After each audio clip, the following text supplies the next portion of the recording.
चोर को कत्ल कर दो।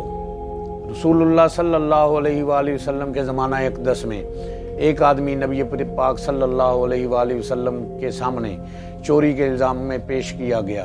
आप सल्लल्लाहु अलैहि वसल्लम ने इरशाद फरमाया, इसे कत्ल कर दो। लोगों ने अर्ज़ किया, या रसूलल्लाह सल्लल्लाहु अलैहि वसल्लम, इसने तो सिर्फ चोरी की है। तो आप सल्लल्लाहु अलैहि वसल्लम ने इरशाद फरमाया, इसका हाथ कता कर दो। इसने फिर दोबारा चोरी की, इसका हाथ काटा गया और फिर चोरी की, यहाँ तक कि इसके चारों हाथ पांव काटे गए। इसने 5वीं मरतबा फिर चोरी की। तो उस वक़्त हज़रत अबू बकर सदीक रज़ी अल्लाह ताला अन्हु ने फरमाया, फ़िदा का अबी व अम्मी या रसूलुल्लाह सल्लल्लाहु अलैहि वसल्लम इस चोर की हालत हमसे ज़्यादा जानते थे और इसकी खसलत से अच्छी तरह वाकिफ़ थे।